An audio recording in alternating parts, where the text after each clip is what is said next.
Assalamualaikum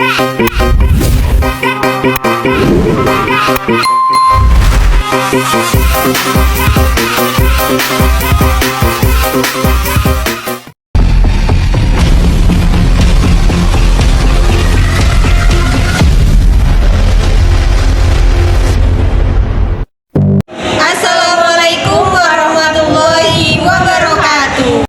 Halo guys, kami dari kelompok 8 akan menjelaskan tentang metode PJBL atau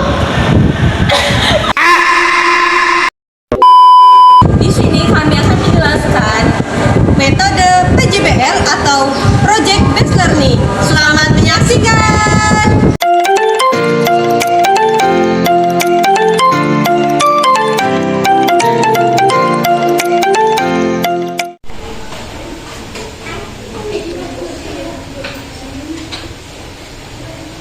Assalamualaikum warahmatullahi wabarakatuh.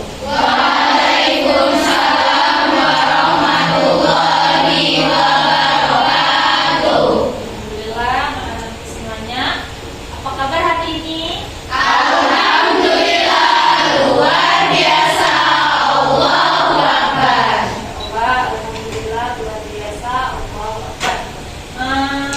Baiklah, kita di pertemuan hari ini mata pelajaran pendidikan agama Islam ya? Iya.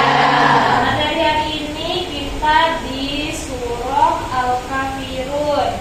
Nah, sebelum kita belajar surah Al-Kafirun, ada nggak yang tahu surah Al-Kafirun? Satu ayat saja. Ada yang berani nggak? Ya, untuk Ikel, boleh nak berdiri untuk membacakan surah Al-Kafirun satu ayat saja atau sampai selesai boleh. أعوذ بالله من الشيطان الرجيم بسم الله الرحمن الرحيم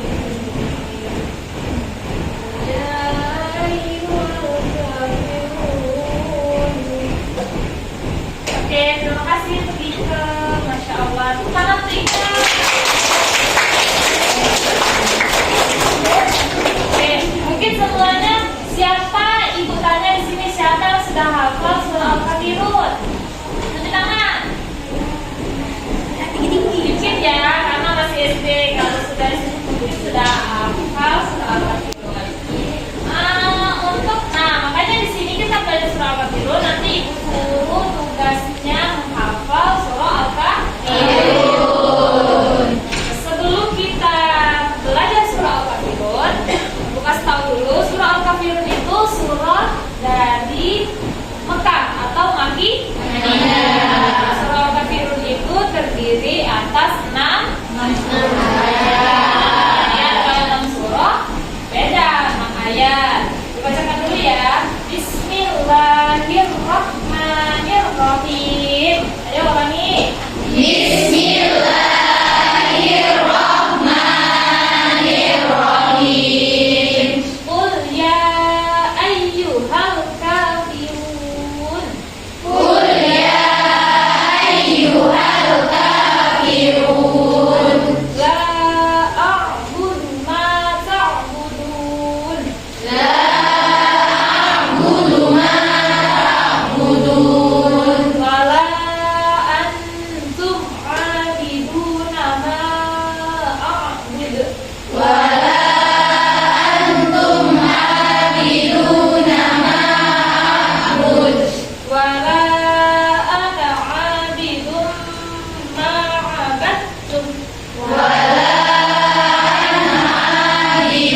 menjadi penyembah apa yang aku sembah. Untuk ayat yang terakhir, untukmu agama.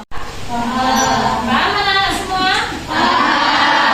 Sekarang ayo kita mulai membuat proyek dalam materi surah Al-Kahfi.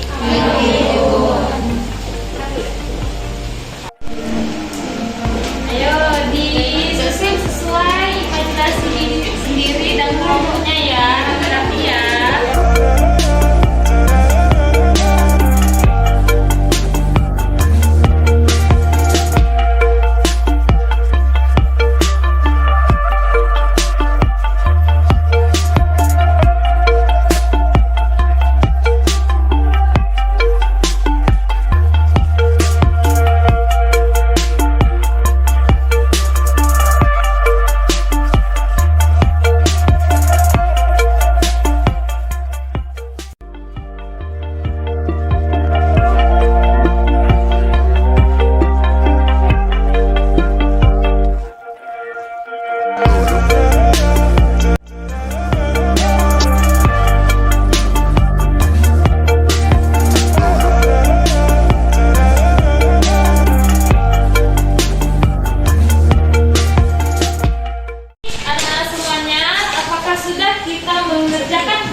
Coba nih, ibu minta satu kelompok yang lain maju ke depan. Kita membedakan antara buatan kelompok pertama sama buatan kelompok kedua. Oke. Nah, menurut anak-anak, yang mana yang bagus, kelompok satu atau kelompok dua? Kelompok dua. Iya. Kalau kelompok dua yang bagus, coba nih kelompok dua atau perwakilan Ali ini nih dibacakan surah Al-Kahfi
peserta didik dengan melibatkan suatu proyek nyata atau berbasis masalah. Dalam metode ini, peserta didik aktif dalam mengeksplorasi, menganalisis, dan menciptakan solusi untuk suatu permasalahan melalui serangkaian tugas yang kompleks dan kolaboratif. Baiklah, ada juga tujuan utama dari PJBL ini adalah yang pertama itu untuk meningkatkan pemahaman konsep, yang kedua itu mengembangkan berpikir kritis dan kreatif, yang ketiga meningkatkan keterampilan kolaborasi dan komunikasi, dan yang terakhir menghubungkan pembelajaran dengan kehidupan sehari-hari. Baiklah, yang selanjutnya yang akan dilanjutkan oleh teman saya. Oke teman-teman, perkenalkan nama saya Rita Novitasari. Saya akan melanjutkan penjelasan dari saudari Siti Rohayati. Jadi teman-teman semua, adapun beberapa kelemahan yang harus kita ketahui pada metode PJBL ini. Yang pertama yaitu konten. Yang kedua, takut akan kegagalan. Jadi, seorang guru harus mempunyai konten yang menarik agar dapat meningkatkan minat siswa untuk belajar.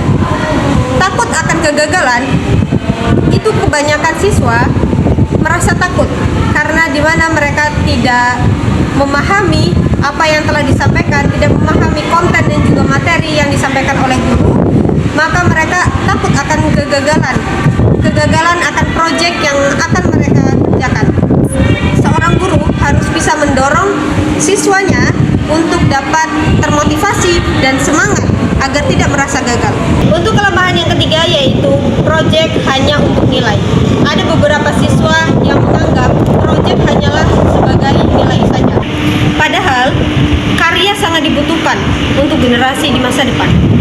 Yang keempat yaitu waktu yang pendek. Agar siswa tidak asal-asalan dalam membuat proyek, baiknya seorang guru menyiapkan waktu yang cukup untuk membuat proyek tersebut. Yang kelima yaitu siswa merasa proyek ini membebani siswa. Karena terbebani oleh proyek yang diberikan oleh guru, guru perlu mengukur tingkat kesulitan proyek itu sesuai dengan kemampuan siswa. Nah, kali ini saya akan menjelaskan mengenai kelebihan pada model pembelajaran Project Based Learning atau PJBL. Baiklah teman-teman, PJBL juga dapat membantu siswa melihat langsung bagaimana teori yang mereka pelajari di kelas dapat diterapkan dalam konteks nyata atau kehidupan sehari-hari. Demikianlah yang dapat saya sampaikan. Semoga dengan